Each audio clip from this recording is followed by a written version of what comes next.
Everybody, Mike here, baseball collector, and got some mail to show today. Just a random mail day. Just got some cool stuff to show, a bunch of slabs and a neat auto.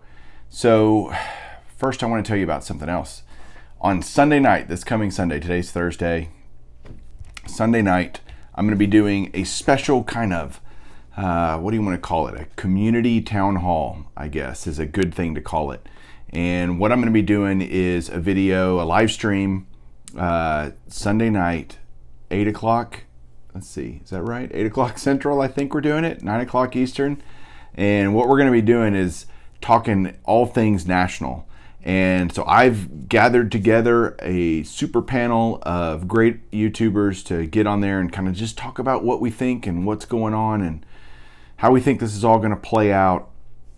I've got Joe Silverjackify, I've got Mike O, Eric Those Back Pages, Garrett Card Cutter, and myself, and we're just gonna have a great time live streaming. Come on, join the chat, join the conversation.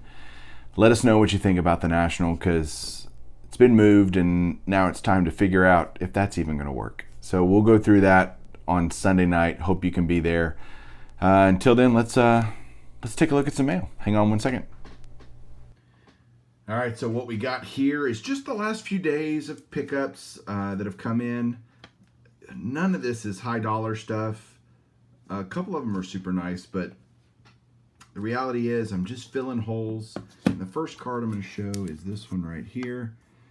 This is a 1989 Upper Deck Cal Ripken Jr. And the reason I got this card, and another one you're going to see in here in just a second, is I've decided to start doing all the 1989 Upper Deck Hall of Famers. I'm doing all the Topps runs and, Bowman and all that from the 50s, 60s, 70s, and 80s.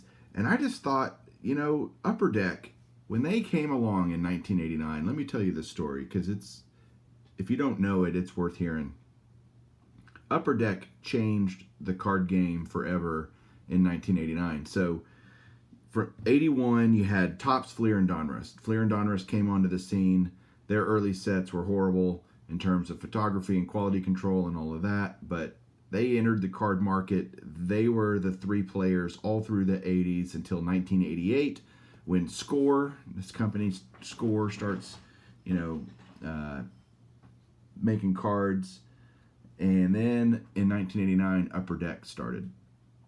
What Upper Deck brought to the card game was a premium card, and they showed that it could be done, and it really made all the other card companies stand up and go, oh crap, we better step our game up, because this is serious competition for us.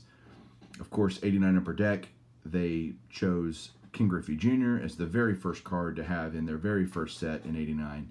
So they changed the card game, and I've always loved and had a soft spot in my heart for 89 Upper Deck. So I thought, man, kept looking, and I found a few, and I'm like, all right, I've already got some, and it's got a really great list of players in the 89 Upper Deck set. So I decided to make this a new project that I'll just add to the hundreds of other projects that I have going on that never seem to end. But there's the Ripken. Then I also got, in addition to the Ripken, I got the 89 Upper Deck Craig Biggio. And I'm really going for 9s on these, 9s and 10s. So I won't do any 8s most likely. Although I think my Griffey's a 9. But I'll be trying to get 9s in all these cards. Some 10s potentially, but just depends on cost. But I think I can do it pretty darn cheap, actually. So there you go. There's a couple of Upper Decks. The next card I'm going to show is an autograph, and I should have done this first, but I'm going to do it now. So I'll just set it down because I can talk about it.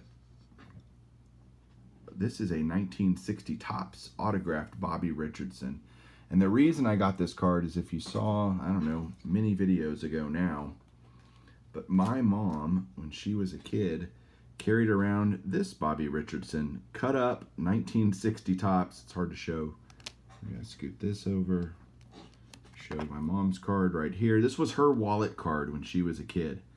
And so she cut this up and kept it in her wallet. And I thought, man, I want to get another Bobby Richardson in 1960. And I saw this one that was autographed, and I think I paid $7.50 for it or something crazy, like $10 or $11 shipped.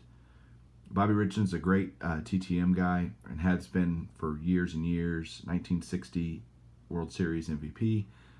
So I just thought, man, it'd be cool to have these now in tandem. I was just going to get a regular 60 Topps, and then I saw the autographed one. I'm like, even better.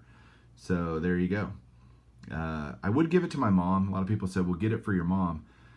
My mom wouldn't care. She'd think it was cool, but she wouldn't, it wouldn't be a big deal for her to have it. So that's why I'm not going to give it to her. Not because I can't give it to her. She just wouldn't be as impressed, I guess. She'd be like, that's neat. That's very cool.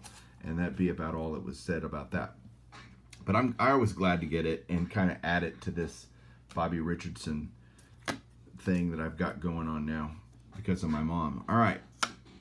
Next up, I got a little run of 82 Topps cards that I just found really cheap for my 80s decade. We got the GOAT, Harold Baines, right there in an 8.